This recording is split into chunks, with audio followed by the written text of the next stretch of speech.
Olá, boa noite. Oi, tudo jóia? Tudo. Arielle? Isso, Eu, tudo bom, Arielle? Oi, Paulo, prazer com tudo. Oi, tudo bom? vocês. Prazer. Prazer. Tudo jóia. Já vou falar com vocês que eu tenho 4 gatinhos e eu tô com eles aqui sozinho, então se tiver um arranhão aqui no home studio, qualquer barulho são eles. Eu tenho 2 gatos. É, Dois eu cachorros. Ah, é? Legal, legal. Mas prazer estar com vocês. É uma honra grande estar aqui com você. Você estar nessa entrevista com a gente, porque sua participação vai fazer um peso muito grande na nossa pesquisa, que tem o título de Vozes Invisíveis, que é o preconceito contra a dublagem no Brasil.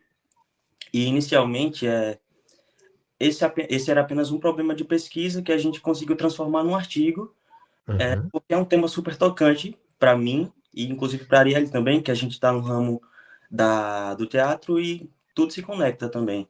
Sim. Verdade. A dublagem é uma profissão muito desafiadora, né? Porque eu sempre falo quando eu dou workshop, raramente eu dou workshop, por conta de tempo e, enfim, acho que pela própria categoria está passando por uns momentos complicados, então acho que talvez não seja a hora de fazer tanto curso, tanto workshop. Mas é uma profissão muito desafiadora, porque vocês são formados em artes cênicas, não é?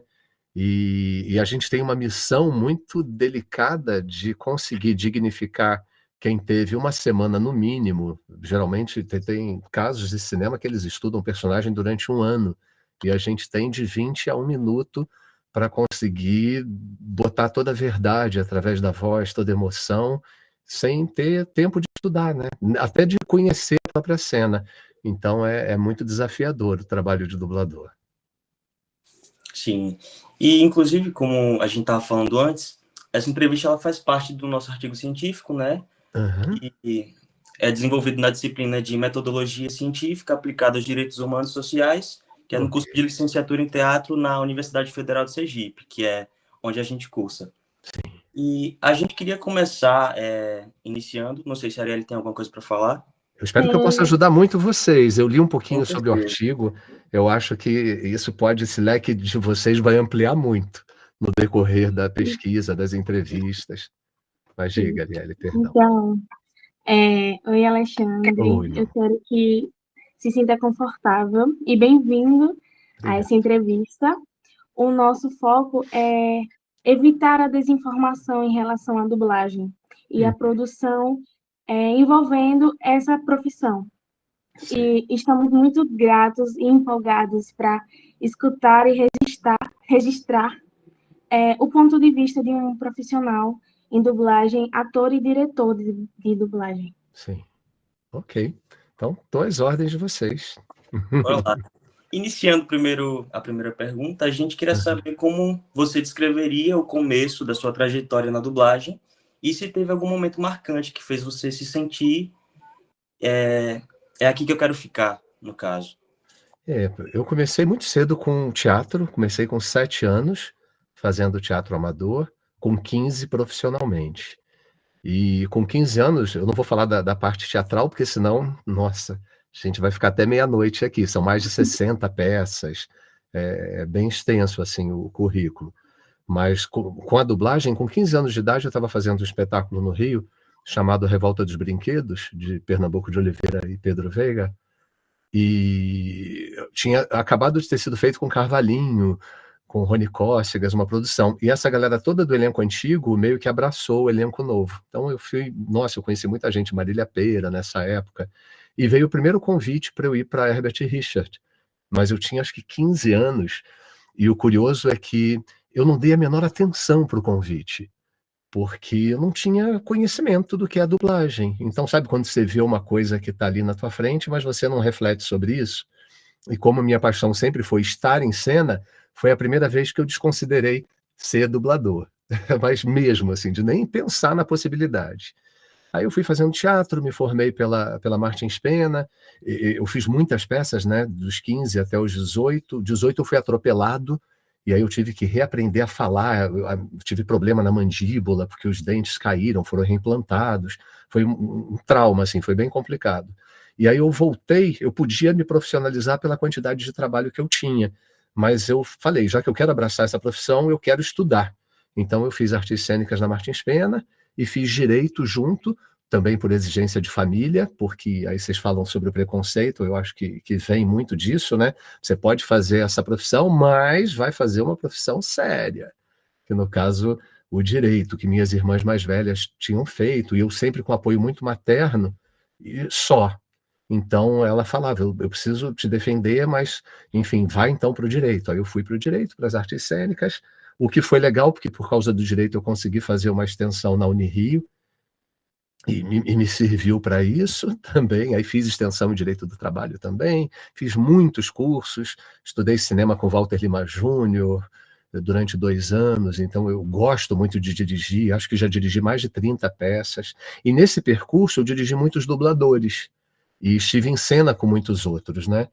E teve uma vez que eu estava dirigindo o Dudu Espinosa num espetáculo, e ele estava dando um curso com Clécio Souto na antiga TV Tupi, que fica em frente à Praia da Urca, aqui no Rio de Janeiro.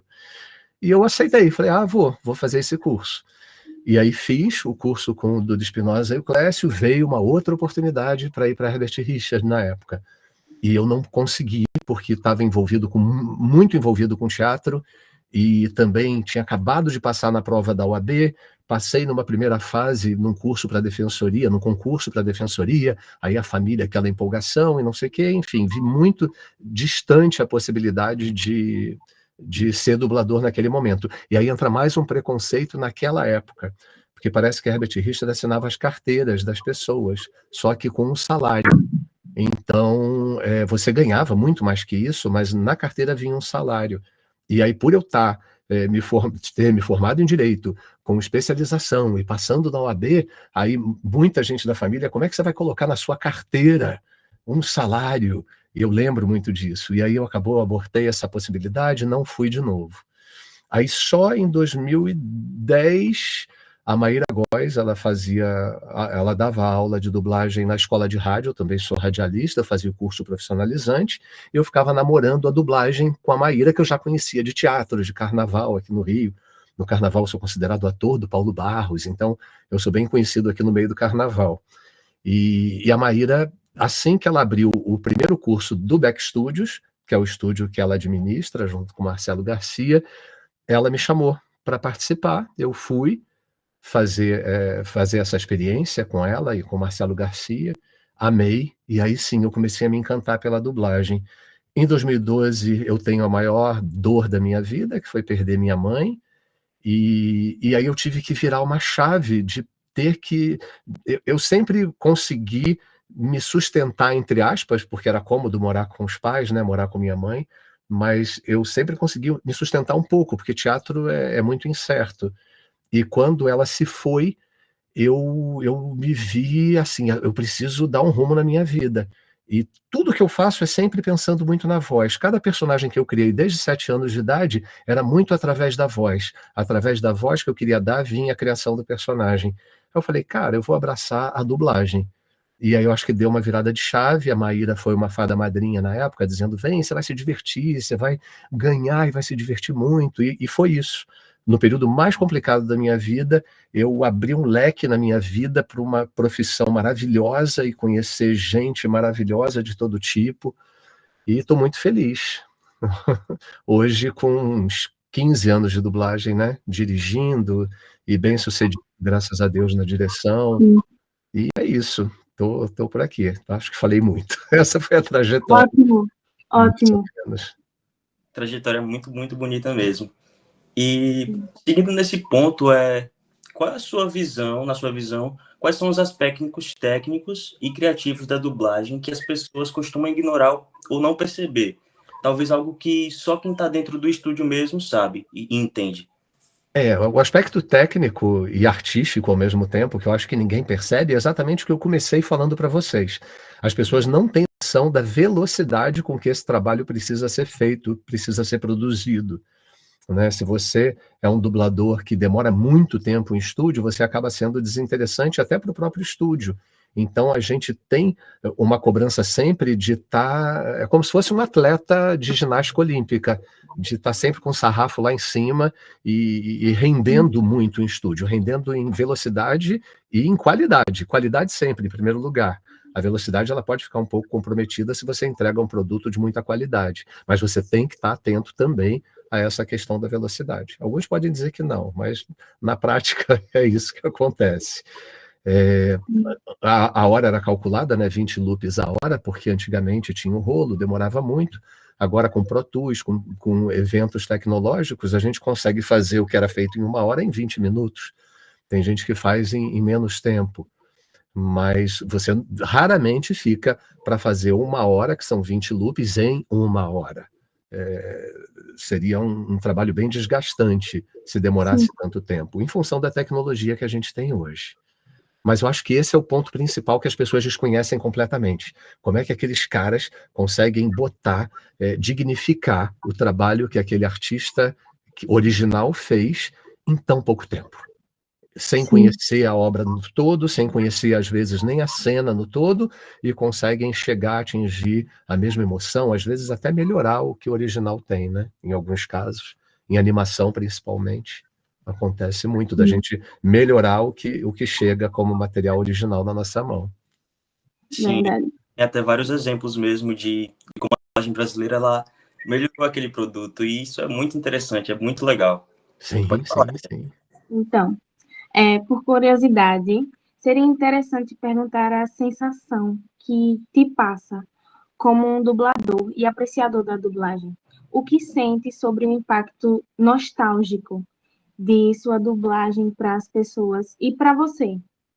Eu não posso experimentar a nostalgia, Ariely, porque eu sou novo na dublagem. 15 anos é muito novo.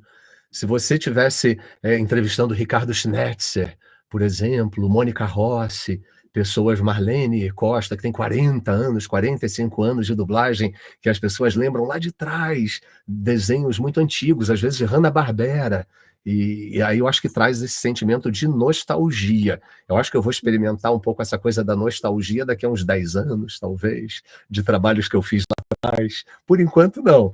Por enquanto é um público fresco, né, que está consumindo o meu produto há pouco tempo, então não sei se essa palavra cabe, no meu caso, né? Mas se vocês entrevistarem dubladores mais antigos, eles vão ter relatos, com certeza, sobre isso. Disso eu não fazia ideia que era pouco. 15 anos, pouco? É pouco. Agora, sobre ser reconhecido com personagens, aí é muito engraçado, é muito divertido. Eu já peguei táxi, que você falou das novelas do SBT, né? Deve ser do José Ron. E eu já peguei táxi uma vez e ele falou: "Você é o Rafael". Aí eu, quê? E eu sou muito desligado, muito lento às vezes, para pegar as coisas. No trabalho, não, mas na vida, parece que eu desligo, eu vou em off na vida. E aí ele falou isso, hã? O Rafael, a minha mãe assiste a novela, eu assisto com ela todas as tardes. Aí caiu a ficha. Rafael era o personagem que eu estava dublando na época para uma das novelas do SBT. Quer dizer, fala ao coração de muita gente, né? Trabalhos que a gente faz. Eu faço um personagem mínimo em Ladybug, que é o Sais, que é um Miraculous da Ladybug. Meu Deus do céu, sempre crianças abordam e pedem para imitar a cobrinha. É um barato. É sobre isso, tipo, da sensação das pessoas lembrarem de você como assim, ai, minha infância, meu, sei lá, eu ia Pois para é, casa da minha essa avó, questão que você está falando da infância, que liga um pouco com a nostalgia, como eu te disse, eu não consigo experimentar isso ainda, porque eu não tenho esse tempo de dublagem para a galera lembrar de coisas minhas muito antigas. Mas a alegria de quando alguém reconhece ou elogia uma coisa que você fez, eu faço tudo meu com muito amor desde os 7 anos. Então, tudo meu é muito intenso, é muito apaixonado. Quem dubla comigo dirigindo percebe isso, e eu acho que gostam muito de ser dirigidos por mim, que vem essa paixão, sabe? Então, quando tem esse reconhecimento, já desde o Mágico de Oz, né? Tanto o Leão, quanto o Espantalho, quanto o Homem de Lata procuravam o reconhecimento. E o reconhecimento cala muito nosso coração, aconchega muito, é muito gostoso. E de você para com outros dubladores que você encontrou, assim, da sensação que é dos seus fãs falarem com você essas coisas, você já falou com algum dublador que fez parte da sua infância? Cara, Kelly, pois é. Como eu te falei, na época que eu fiz teatro com 15 me chamaram. Eu era completamente desconectado de dublagem. Então eu tenho que ser sincero ao máximo com vocês. Eu entrei na dublagem sem ser fã de ninguém, rigorosamente ninguém, até porque eu não tinha essa referência. Às vezes as pessoas batiam papo sobre alguém que fez personagem tal e eu patinava no assunto, porque realmente eu não me ligava nesse assunto. E desde sempre fazendo muito teatro, muito teatro, muito teatro, você se desliga mesmo, né, da questão da dublagem. Agora, desde que eu entrei, aí sim eu passei a ter uma admiração enorme por alguns. Na minha vida eu fui fã de duas pessoas, na verdade, da Teresa Raquel, atriz, e do Milton Nascimento. A Teresa Raquel eu petrifiquei quando eu tinha a chance de conhecer, e o Milton Nascimento eu fiquei congelado no fórum, me recolhi na parede, assim, eu parecia um quadro, enquanto ele passava. Eu fico meio que parado para conseguir abordar quem eu sou fã, né? Esses dois artistas são meus ídolos, vamos dizer assim. E na dublagem eu admiro muita gente, eu admiro muito Felipe Drummond, admiro muito Manolo Rey, admiro demais a Isis Kostowski. Eu acho a melhor atriz que a gente tem em dublagem. Ela é uma atriz fantástica, visceral. Ela já fez coisas comigo que ela superava o original com faringite. Então a Isis é um assombro de dubladora. E como diretora, eu acho que é melhor ainda. Eu sou muito fã da Isis. E de vários, Aline Guese, vários. Se eu for falar os nomes aqui...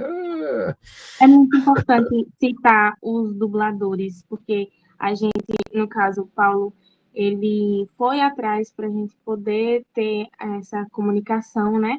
Uhum. E a gente conseguiu acesso com alguns, mas Entendi. saber de muito mais outros que Sim. talvez a gente não tinha nem visto ainda, é muito importante. Quando você começa a dublar, você tem que fazer muitos cursos de dublagem para aprender esse ofício que é tão complicado.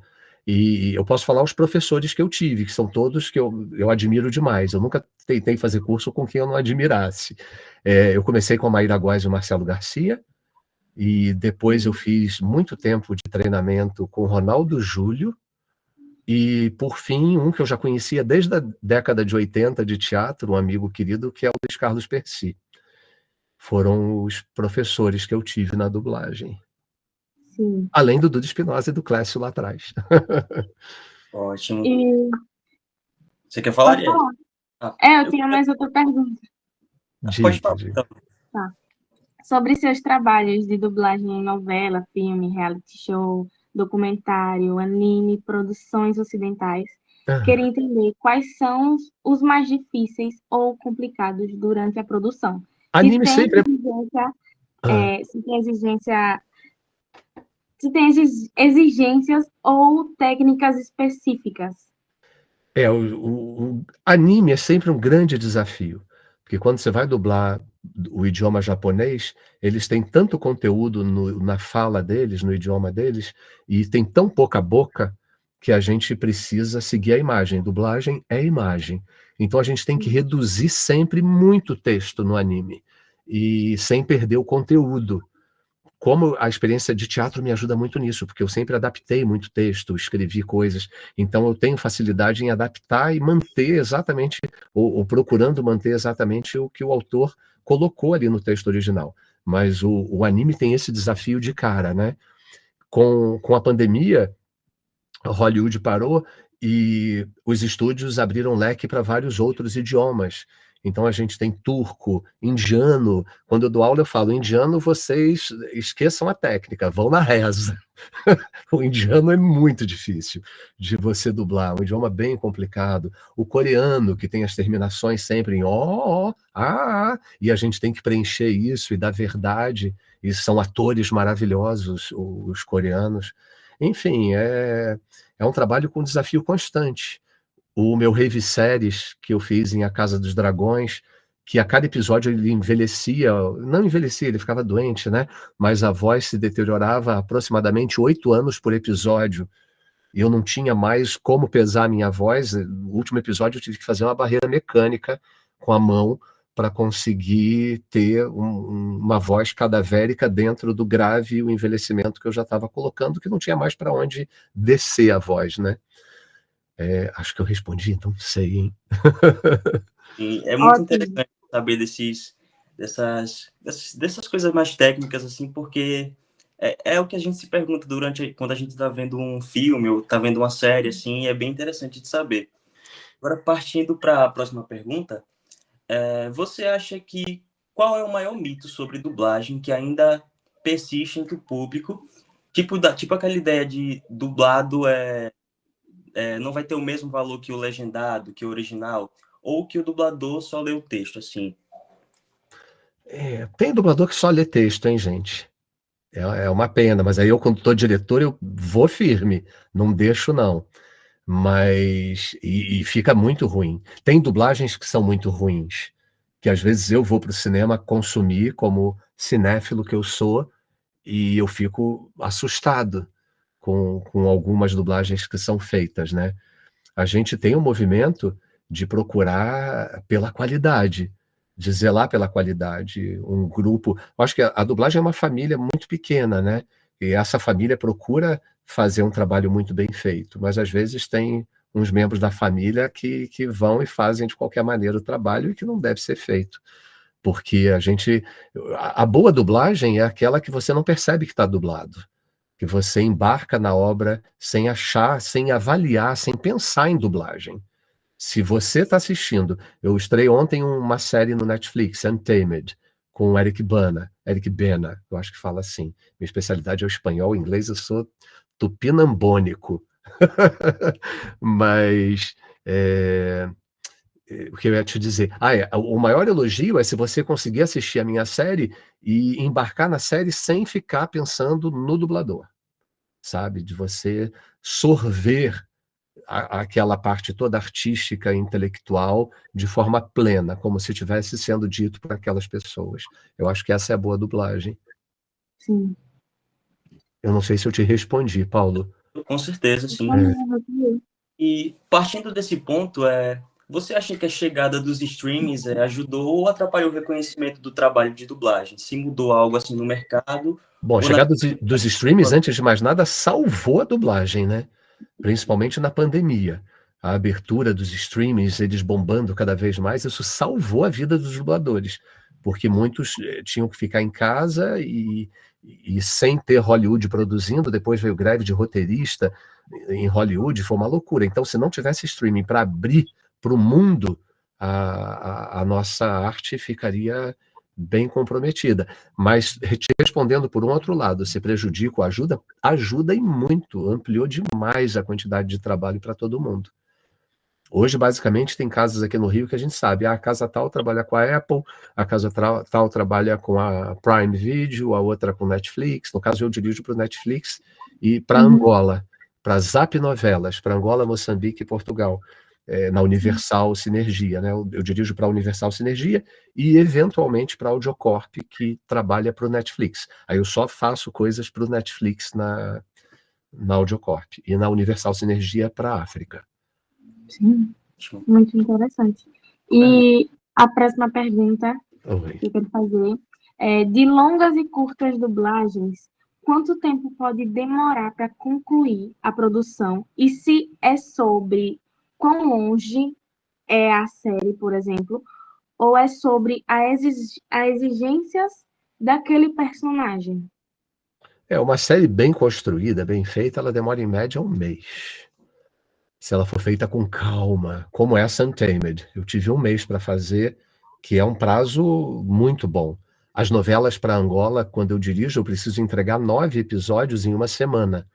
Então, quer dizer, se eu estivesse fazendo essa série para Angola, no ritmo que eu preciso produzir para Angola, eu teria que fazer essa série em 1 semana. Eu não teria 1 mês. Mas então, aquele, como você falou, sobre os 20 minutos para você aprender ali, é real mesmo, de você, tipo, 20 segundos, 20 segundos a 1 minuto, para você produzir um loop, ou 2, ou 3, né? Às vezes tem em sequência 3 loops. A ceninha, né? Você pega aquela ceninha, assiste, ensaia e grava. Com a expertise de alguns dubladores, a gente só assiste e grava. Ah, sim. Mas é muito veloz, o processo é muito veloz. Não. Porque a série ela é, no caso, uma temporada, você tem que entregar em um mês. É uma loucura, é uma correria. Mais que 9 episódios por semana, eu acho uma loucura, porque cansa até o elenco, as pessoas ficam esgotadas. E ninguém está trabalhando exclusivamente para um estúdio só. Cada dublador trabalha para vários, então inviabiliza até para agendar esses dubladores. Mas, em geral, é isso. Uma novela demora, em média, uns 4, 5 meses para ser feita, mas isso não tem regra.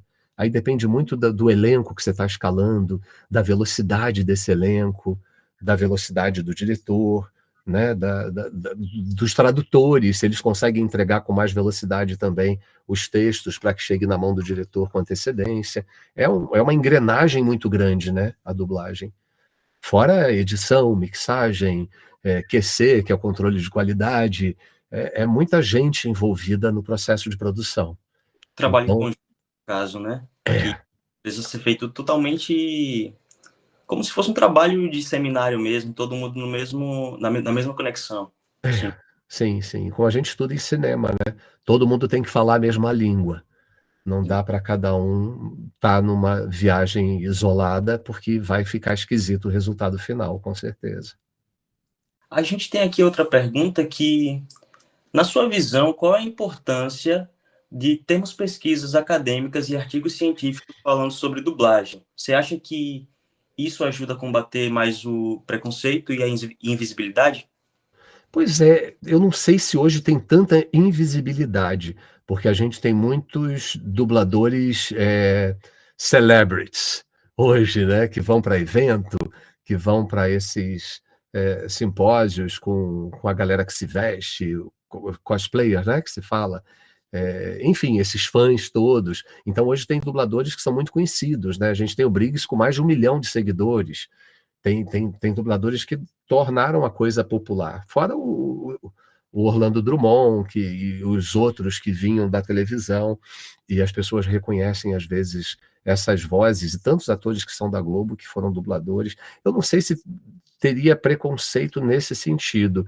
Eu acho que o preconceito que a gente tem é muito de quem desconhece. Como qualquer preconceito que é ligado ao desconhecimento.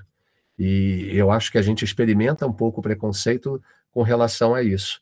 Eu crio, às vezes, uma voz para uma animação qualquer. Tem gente que fala para mim, imita o personagem tal. Mas eu não imito, eu que criei essa voz. E você escuta isso, mas que não é de maldade, eu acho, sabe? Às vezes tem de maldade, sim. Eu acho que o ator de teatro experimenta, porque a gente tem uma emissora de televisão que ela dominou o mercado, então você só é considerado artista de verdade se você pertence a essa emissora. Se você não é dessa emissora, é de outra emissora, você já é um meio artista, para a maioria das pessoas. Se você é de teatro, você faz teatro, mas faz o que para viver? São as perguntas, né? E a dublagem, ela... Desculpa. A dublagem, ela bebe um pouco dessa água do teatro, só que talvez com mais estabilidade financeira. Então se faz respeitar mais. O teatro é muito incerto, a nossa profissão de dublador não tão incerta. Ela é incerta também, tem meses de alta, meses de baixa, mas a gente que faz teatro, se a gente estiver numa reunião com ator de teatro, eles vão dizer, nossa, tem gente que ganhar para ter o almoço e ter a janta mesmo, né? A dublagem não, se você cresce no meio da dublagem, você consegue ter uma estabilidade, enfim, ela te dá algumas coisas que a sociedade acaba respeitando mais. Mas é parecido ao preconceito, eu acho que é parecido com o do teatro. Sim, foi bem esclarecedor essa pergunta, essa resposta, no caso. E com relação a ser alvo de pesquisas acadêmicas, aí eu abriria mais o leque falando de acessibilidade. O nosso trabalho é para tornar acessível a arte produzida no mundo. Eu acho que eu vi que vocês colocaram que 20% não consegue acompanhar. Eu tive um outro relato, há algum tempo atrás, de que 80% não consegue acompanhar. Não 20%, ou seja, quase o Brasil inteiro não consegue ter a velocidade de leitura de um filme para absorver a legenda, captar a emoção daquela cena lendo e ter essa sinergia, né, de você conseguir conectar todos esses neurônios que você tem para absorver a obra que você está assistindo. É muito mais que 20%. Isso eu acho que aí a pesquisa de vocês depois pode chegar a uma conclusão. Até porque eu percebo que as pessoas leem cada vez pior. A educação parece que está cada vez pior. Então, é claro que a leitura numa sala de cinema vai ficar deficitária.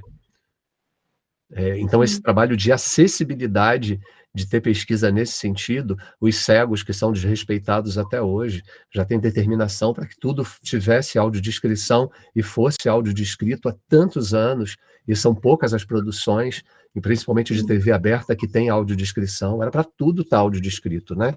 Para ter real acessibilidade para os cegos, e não tem, infelizmente. Sim, exatamente. E você tem outra pergunta?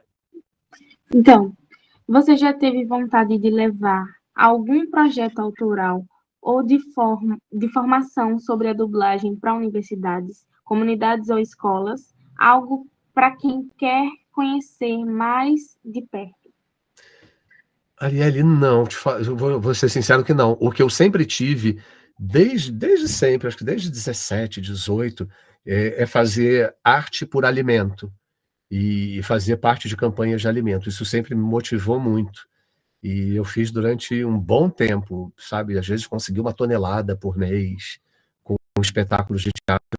A questão de levar conhecimento realmente nunca me passou, não vou mentir. Se eu for convidado, é claro que eu vou, e vou com toda a paixão do mundo para tentar tornar uma palestra, ou que seja, uma aula com demonstrações, enfim, uma aula mais exemplificada, mas nunca me passou pela cabeça, não. A gente tem uma perguntinha aqui, extra, que se tem algum personagem no projeto que foi mais desafiador ou que marcou você de alguma forma especial? O primeiro foi Rave Séries, pela dificuldade mesmo, real, da voz. Teve o Touro Ferdinando, que eu faço ele primeiro, que foi a primeira animação para cinema, e que eu sentei numa sala de cinema e não acreditava no que estava acontecendo naquele momento, sem a minha família, só eu com meu marido. Eles só foram, acho que um filme, isso eu pediria que não fosse divulgado, mas só foram uma vez, porque meu marido fez uma reunião com todo mundo, vamos prestigiar, qual foi? O pai do Urso Panda, foi no Kung Fu Panda último que teve no cinema. E aí foi a família inteira, mas porque foram convocados e tal. Enfim, eu tenho isso muito dentro de casa, sabe? Sempre, essa coisa do preconceito, de desprestigiar, de falar, me coloca para fazer dublagem, para eu ter um extra, como se fosse qualquer coisa que você aprende assim, sabe? Mas espera aí, eu perdi tua pergunta. Desculpa, Paulo. Que se foi algum personagem... projeto, mas... Eu acho que seriam esses dois, o Touro Ferdinando, o El Primeiro e o Rave Séries da Casa dos Dragões, que marcou demais. Sim, sim. Falando especificamente do José Ron, das novelas mexicanas, você percebe que o público de novela costuma mais reconhecer o trabalho de dublagem, ou também existe essa dificuldade? Conhecem, nossa, o público de novelas mexicanas, os fãs de novelas mexicanas, no Nordeste principalmente, é assombroso. É uma loucura. E eu poderia falar do José Ron também como uma das coisas mais importantes, até porque o José Ron me colocou em contato com a Isis. Ela dirigia as novelas no início, e ela me transformou como dublador. Fazendo o José Ron, eu consegui ter o prazer de dublar como eu tinha o prazer para estar em cena no teatro. Porque antes eu não tinha, eu ficava muito preocupado se vai dar certo, se eu vou conseguir fazer direitinho.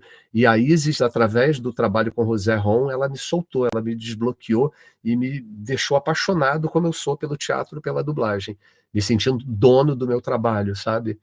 E o José Ron, uma curiosidade é que ele sempre mandava recadinhos no privado elogiando. Eu acho que ele acompanhava, eu achava isso um luxo, né? Meu Deus do céu. Eu fiquei muito chateado porque ele foi para streamings e os streamings não queriam usar quem fez no SBT. Então eu não fui chamado para fazer o José Ron. Aí eu, puxa vida, o próprio gosta de mim, caramba, deixa eu fazer a voz dele. A produção que foi A Mulher do Diabo, eu estava esperando muito que fosse sua voz, mas infelizmente não. Não, eles não querem, eles não querem. É igual quando eu dirijo para Angola, né? quando eu dirijo para Angola, se a pessoa fez algum personagem, também a produção de Angola não aceita. Ela não pede nem teste com essa pessoa que fez esse boneco, que é o dono do boneco. Eles querem os atores deles para as produções das novelas. E eu acho que eles têm essa coisa com quem fez SBT também, de desvincular. Você tem alguma outra pergunta, Ari?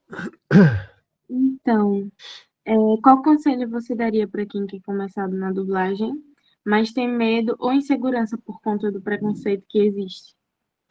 Olha, preconceito acho que você tem que jogar fora, você tem que seguir o teu sonho, você tem que seguir um sonho também palpável, você tem que sentir que você tem habilidade para exercer aquela função.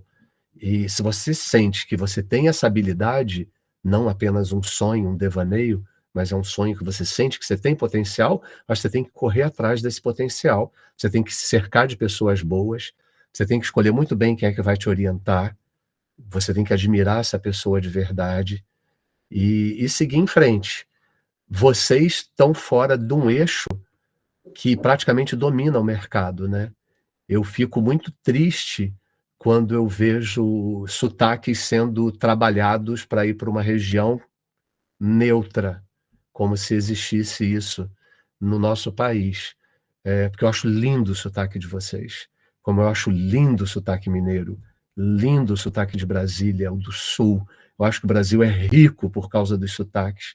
E a gente está derrubando tanto preconceito de uns anos para cá, que eu torço muito para que esse preconceito também seja derrubado. Meu marido ele trabalha para uma empresa grande, que eu não vou falar o nome, e que escolheram uma pessoa do Nordeste para ser a representante desse produto.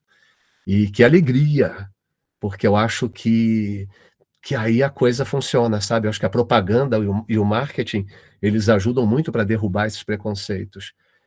Mas então, para quem está no eixo Rio-São Paulo, eu diria isso. Para quem está fora do eixo Rio-São Paulo, a coisa se complica muito mais. Mas aí é realmente buscar cursos online que tem uns sérios. Eu acho que o Galvão tem um curso muito sério online. O Ronaldo Júlio faz treinamento também online, é um mestre assim maravilhoso. A gente tem nomes, mas escolham bem esses nomes, né? Procurem saber o que essas pessoas já fizeram, qual é o currículo delas, para aprender com quem você julga ser um mestre, um professor, eu não gosto da palavra mestre também não, um professor com P maiúsculo, para que possa te ensinar e te orientar da melhor maneira. Fora isso, é ter perseverança, não desistir, ter fé, trabalhar a leitura, que é muito importante, mas trabalhar a leitura entendendo o que você está lendo, não apenas ler para trabalhar a voz, porque aí tem muita gente que faz a dublagem lida, porque não entende nem o que está dizendo. Então, ler entendendo o que você está dizendo. Eu faço oração todo dia quando eu acordo, e a oração do católico é muito repetitiva, mas mesmo quando eu estou rezando, eu procuro entender cada palavrinha do que eu estou dizendo, e não apenas jogar fora a palavra. Isso, para quem quiser trabalhar a leitura em casa, é muito importante. Recomendo muito teatro, porque eu acho que separa o ator do não ator. Tem muita gente na dublagem que nunca teve experiência de palco, né? E eu acho que é complicado. Eu acho que se você tem a experiência de palco, é diferente, sabe? Quem estudou artes cênicas, então, é muito diferente. Teve um trabalho que eu dirigi que tinha a separação de naturalismo e realismo. Quem não estudou realismo não sabe o que eu estou falando. E aí complica até na comunicação. Eu acho que é o nosso ofício, a gente tem que se apropriar e estudar ao máximo. Acho que tem que fazer artes cênicas, não conseguir registro profissional sem passar por uma faculdade ou por um curso sério e extenso de artes cênicas, não um curso de 6 meses, um curso de 2 anos e meio, 3 no mínimo. E estou falando a beça. Canto, eu acho muito importante. Trabalhar o canto para você trabalhar a tua afinação, a tua qualidade vocal, a tua extensão vocal. O canto é muito caro, coral é de graça. Coral trabalha afinação como ninguém. Faça 1 hora de coral em alguma igreja, em alguma instituição, em alguma ONG, qualquer lugar que tenha uma pessoa bacana para trabalhar a tua voz. E o coral para dublagem é muito legal, além de abrir leque para o canto, né? Eu fiz agora o pai da Bruxa Madoeste, com o pessoal de Wicked, mas eu canto desde pequenininho também. Não sou cantor, mas pratico canto lírico desde 7, 8 anos. Então, é muito importante cantar. Eu acho que para para o dublador, pela qualidade de voz, para você poder brincar com a voz. Foi o canto que me fez conseguir descer os tons todos do Rei Viserys, porque eu acho que se não tivesse essa base, seria mais complicado de atingir. Acabei de fazer um trailer agora que eu não posso revelar. Vocês vão amar! Vocês vão amar! Eu vou acompanhar, viu? Eu não estou acreditando na coisa que eu acabei de fazer. Talvez seja a maior coisa que eu fiz até hoje, eu acabei de fazer agora, estou chegando de lá agora. E lá eu vou ter que fazer um personagem que vira uma coisa que vai me exigir uma voz que, se eu não tivesse uma estrutura, eu não faria. Não conseguiria fazer. Meu Deus! Não, então, vou ficar calada. Manda no privado. Se você acertar, eu boto um joinha. Eu acho que eu não sei. Mas é uma coisa absurda que supera qualquer expectativa, que eu estou em choque. Então, eu ia fazer a pergunta sobre o quão o teatro ajudou nas dublagens, mas você já acabou que respondendo. Muito. O teatro, no início, ele até me atrapalhou um pouco, porque você tem uma impostação, você tem um volume, e às vezes, quando você vai para uma coisa mais jogadinha, mais malhação, eu tinha dificuldade. Então, eu tive que me trabalhar muito para também fazer o jogadinho. Mas eu sou muito classicão, tanto é que eu dirijo para a África. Lá a gente tem que falar como se estivesse no século XIX, com a naturalidade dos dias de hoje. Mas ali, o linguajar tem que ser oculto. Então, é tudo dito de forma culta para que eles compreendam direitinho o que a gente está dizendo. Mas é isso. Mas teatro ajuda, enfim, como ator, melhora a tua qualidade. Muito interessante esses detalhes. E quase finalizando aqui já, a gente tem mais outra perguntinha. Se teve algum feedback ou momento de alguma pessoa que te marcou e fez perceber a importância real da dublagem na vida das pessoas? Eu tenho um fã que é cego, e não sei se a gente pode usar esse termo, né? Ai, meu Deus, enfim. Deficiente visual. Deficiente visual. Obrigado, Arielle. E ele me dá um feedback tão afetuoso, tão maravilhoso. Ele é fã antigo, adora o Rouzeron e as novelas do SBT, também. sabe? Vocês também? Paulo também. Paulo também. Então, cara, eu acho que esse fã é muito especial. E eu participei, às vezes, com a Georgia Rodrigues. Ela tem uma empresa chamada Acessível, acho que é o nome da empresa dela, e a gente fazia festivais para o público com deficiência visual. Então, eles chegavam aos montes, assim, 200, e recebiam os fonezinhos, e a gente via chegando lá da salinha do cinema lá atrás, meu Deus, que emoção! Então, acho que quando eu trabalho para esse público, é uma emoção, assim, fora do comum. Eu fiz audiodescrição para Casa Monstro, para algumas coisas, junto com o Back Studios, ajudei, na verdade, a Maíra a fazer, e eu chorava na madrugada, porque eu ficava imaginando que a pessoa com deficiência visual ia estar me escutando, fazendo o meu texto. Na verdade, eu não falei audiodescrição, eu escrevi, eu montei o texto.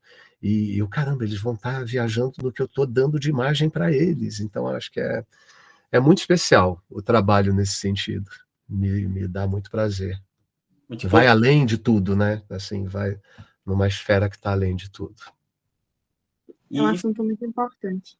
Sim, muito importante, porque a gente sabe o valor que a dublagem tem para as pessoas, porque vai estar dentro ali do seu imaginário e vai estar ali trazendo futuramente muitas outras nostalgias também, como você tinha mencionado. Sim. E finalizando aqui, o que você gostaria que as pessoas entendessem ou sentissem quando assistissem um trabalho dublado? Da dificuldade e do trabalho de excelência que é exigido para cada dublador. Que eles tivessem uma pequena noção da excelência, da dificuldade que é o trabalho da gente. Como qualquer dublador, às vezes, de novela, vai fazer uma dublagem e fica encantado, assim, meu Deus, como é que vocês conseguem?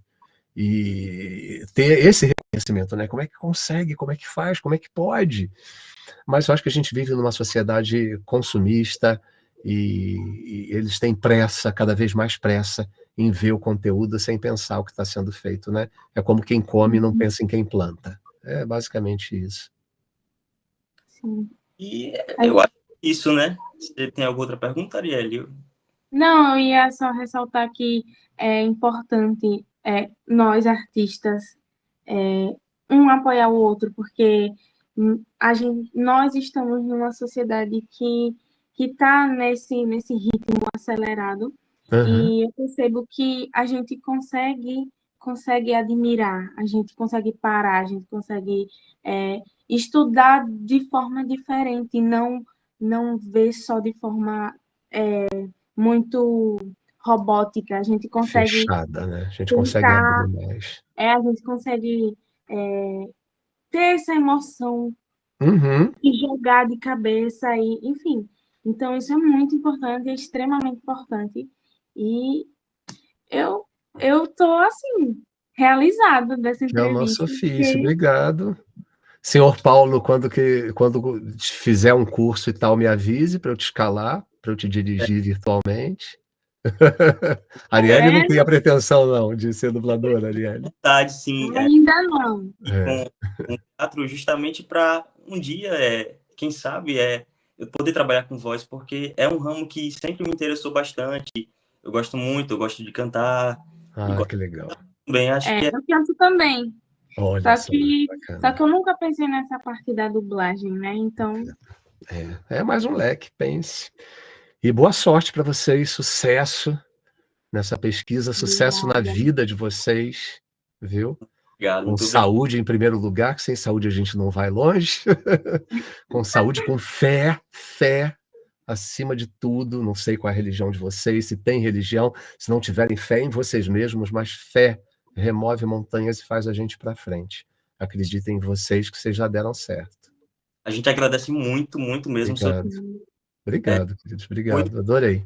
curiosas, que vai agregar bastante mesmo no nosso projeto, que Valeu. espero que cheguem muitas outras pessoas também, para as pessoas reconhecerem cada vez mais o quanto a dublagem é única, o quanto a dublagem é viva. Tá. E É o qualquer coisa, se eu puder ajudar, fala comigo no privado, Paulo. certo. Conseguir outros dubladores, se quiserem. Fala comigo que eu puxo a orelha do povo. Vai falar com os meninos. Tá bom? Tá Pode certo. Muito contar obrigado comigo aí no que eu puder ajudar. Obrigado, gente. por nada. Obrigada. Eu vou lá agora para um outro trabalho. Vou sair correndo. Certo. Boa sorte. Trabalho, Obrigado. E vocês vão ver no cinema o que que eu fiz. com Eu certeza. acho que eu Vai sei. chegar, vai chegar. Eu acho que eu sei. Beijo, gente. Beijo. Beijo. Sucesso. Tchau, Tchau. tchau. Muito obrigada. Eu que agradeço. Beijo.